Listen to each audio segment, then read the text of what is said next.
भाग मिल्खा भाग भी आप बता रहे हैं कि वो काफ़ी वक्त लद्दाख में उसकी शूटिंग हुई थी और उस फिल्म में 17 साल के एक आर्मी रिक्रूट का रोल करना, उस रोल में पहुंचना जी, ये बड़ा चैलेंज रहा होगा।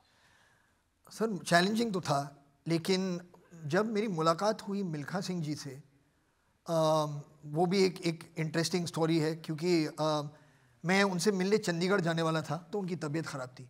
तो उन्होंने कहा कि आप आज मत आओ, जैसे मेरी तबीयत ठीक हो मैं मुंबई आ जाऊंगा। तो मैं अपने प्रैक्टिस में लगा रहा। मैं रोज़ सुबह सर 8 महीने मैं उठता था सुबह 4 बजे, और मुंबई में एक जगह है प्रियदर्शनी पार्क, जहाँ पर एक 400 मीटर का ट्रैक है। तो मैं वहाँ पहुँचता था 5 बजे, और 5 बजे से लेकर 8 बजे तक रोज़ हर सुबह फॉर 8 मंथ्स मैं वहाँ पर जाके मैंने ट्रैक एंड फील्ड की ट्रेनिंग की। तो वहाँ मैं ट्रेनिंग कर रहा था एक दिन उसी दौरान, और सडनली एक आवाज़ आई, जो वहाँ पर पुलिस के रनर्स थे, वेस्टर्न रेलवेज़ के रनर्स थे, आर्मी वहाँ पर नेवी के जो हैं वो रनर्स थे, तो एथलीट्स, प्रोफेशनल एथलीट्स। और एक हलचल सी होने लगी कि अरे लोग बात कर रहे एक दूसरे से, सब सोच रहे हो क्या रहा है। तो सबने कहा मिल्खा जी आ गए ट्रैक पे। तो मुझे नहीं पता था कि वो आ रहे थे वहाँ पर। तो मिल्खा जी आए ट्रैक सूट पहने। मिल्खा जी पहुँचे वहाँ पर ट्रैक सूट, और जैसे ही वो एंटर हुए प्रियदर्शनी पार्क में, तो सबसे पहले जो सारे एथलीट्स थे, बच्चे थे, सब जाए, उन्होंने पैर छुआ, ये सब कहा। और फिर उन्होंने पूछा मिल्खा जी से, मिल्खा जी हर किसी से पूछ रहे तुम कौन सा डिसिप्लिन करते हो, तुम क्या डिस्टेंस भागते हो, अच्छा तुम बॉक्सर हो, अच्छा तुम ये हो। और बिल्कुल पहले 2 घंटे मैं रुका हुआ हूँ कि मिल्खा जी आए मैं रुका हुआ। उन्होंने 2 घंटे उन एथलीट से बात की। बिल्कुल उन्हें ऐसा फील नहीं कराया कि मेरे पास वक्त नहीं है, कि मुझे जल्दी कहीं जाना है। हर किसी के साथ उन्होंने वक्त बिताया। It was an amazing thing to see. फिर उसके बाद वो आए, हाँ अमेजिंग। तो धीरे धीरे आपको समझ में आता है कि आप किस तरह के इंसान को पोर्ट्रे करने वाले हैं, बिना कुछ बताए, सिर्फ देखने से। फिर वो आए तो मैं मिला उनसे, और उन्होंने कहा, तो मैंने कहा Milkha ji how nice to meet you. तो उन्होंने कहा चलो अभी बाकी बातें ट्रैक पर जॉगिंग करके बताएं करेंगे। तो उनके अंदर वो जो 17 ईयर ओल्ड एथलीट था वो उस वक्त भी जिंदा था। तो मैंने सोचा यार ये आदमी at that time even he didn't know his real age, मगर वो डेफिनेटली अपने लेट 70s में तो थे ही। तो अगर वो लेट 70s में इतने यंग हो सकते हैं, तो मैं अपना 30s में हूँ, मैं 17 क्यों नहीं हो सकता। तो उसी तरह से मैंने अप्रोच किया उसने। नहीं, लेकिन आपको पंजाबी बोलने ही नहीं आती थी, आपको कोई सिख समाज का कोई अनुभव नहीं था, आप तो मुंबई वाले थे। जी जी, हाँ उसके लिए मेहनत तो करनी पड़ी। मेरे एक पंजाबी डायलेक्ट कोच थे, तो उनके साथ मैंने अपने सारे डायलॉग और जो थोड़े बहुत एक्सप्रेशन होते हैं, अगर कोई एक ऐसे मोमेंट में कुछ कहना है तो वो सही साउंड होना चाहिए।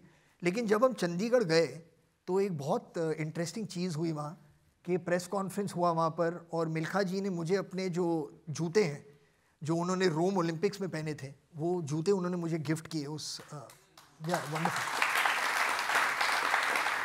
और फिर एक वहाँ पर मीडिया भी थी, तो एक सवाल जवाब का उन्होंने कहा अगर कोई सवाल पूछना चाहे। तो एक लेडी थी वहाँ जो एक लोकल न्यूज़पेपर से, उन्होंने डायरेक्टर राकेश मेहरा से पूछा कि राकेश जी आप ये फिल्म बना रहे हैं मिल्खा जी पर, मगर मिल्खा जी पंजाबी हैं, तो आप क्यों ने why didn't you take a Punjabi actor, why didn't you take a Sikh actor, why are you casting somebody who is not all this. तो राकेश ऑब्वियसली डायरेक्टर तो प्रोटेक्टिव होता ही अपने एक्टर का, तो उन्होंने बहुत एक स्वीट सा जवाब दिया, नहीं एक्टर का तो काम होता है कि हर रोल में ढल जाए और ये सब उन्होंने कहा। लेकिन उनका सवाल जो था वो मेरे दिल को लगी। मैं सच कहूँगा आपसे, मुझे इरिटेशन भी आया थोड़ा बहुत, गुस्सा भी लगा कि यार उन्हें लग रहा है कि मैं परफॉर्म नहीं कर पाऊँगा। लेकिन जैसे वो फीलिंग ख़त्म हुई, मुझे अंदाज़ा हुआ कि यार इस फिल्म में जो लोगों का एक नज़रिया है देखने का कि मिल्खा का रोल जो कर रहा है वो किस तरह से करेगा, उसने मुझे इतना जो कहते हैं फ्यूल दिया उनके उस कमेंट में, कि अगर ये औरत ऐसे सोचती हैं तो ऐसे 1000 या लाख लोग होंगे जो सोचेंगे कि यार इस आदमी को क्यों लिया है मिल्खा के रोल में। तो that give me a lot of energy कि मैं ये रोल में वो कर दिखाऊं जो शायद मैं ना कर दिखा पाता अगर वो सवाल ना पूछा गया होता। तो दैट हेल्प मी।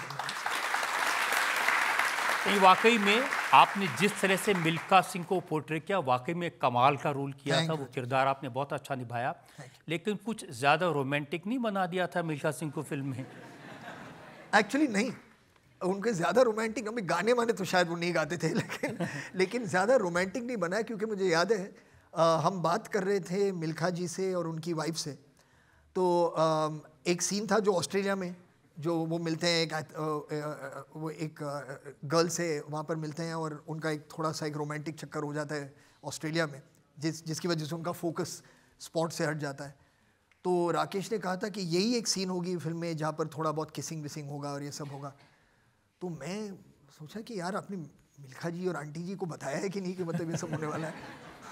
तो मैंने उनसे, हमने पूछा उनसे, तो मैंने पूछा कि आप कंफर्टेबल है ना कि मतलब ये हम दिखाने वाले हैं?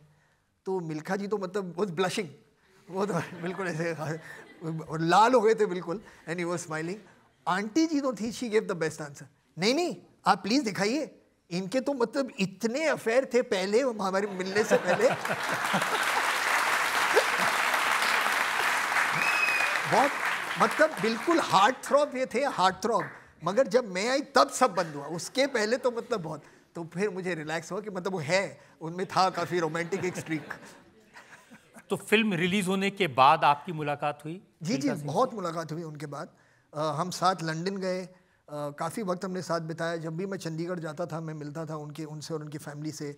अगर वो कभी मुंबई आते थे, उनकी फैमिली मुंबई आती थी, वो हमेशा घर आती थी, तो मुलाकात मतलब होती रहती थी, फ़ोन पे बात होती रहती थी। लेकिन मगर अफसोस की बात है, मतलब जब कोविड हुआ और उनकी डेथ हो गई कोविड के दौरान, उनकी वाइफ की भी डेथ हो गई कोविड के दौरान, तो वो एक बहुत ही वो एक आखिरी बात कब आई आपकी हुई? जी, वो आखिरी बात हुई, वो अस्पताल में थे चंडीगढ़ में। मैं जा तो नहीं सका क्योंकि सब कुछ बंद था, आप फ्लाइट नहीं ले सकते थे, कुछ कहीं जाना तो नामुमकिन था। लेकिन उनकी बेटी हैं सोनिया, जो बहुत ही मतलब बहन है मेरी, तो दोस्त भी नहीं कहूँगा, फैमिली है। तो उन्होंने मुझे फ़ोन किया वहाँ से एक दिन, मैं जानता था कि वो हॉस्पिटल में है, मैं फ़ोन करता रहता था, पूछता था आंटी कैसी हैं, वो कैसे हैं, तो वो एक अप डाउन होता रहता था, आज थोड़ा बेटर है, ये ऐसा हो रहा था। उन्होंने मुझे फ़ोन किया और कहा कि यार डॉक्टर ने कहा है कि he doesn't have much time now, और उन्होंने फ़ोन, सॉरी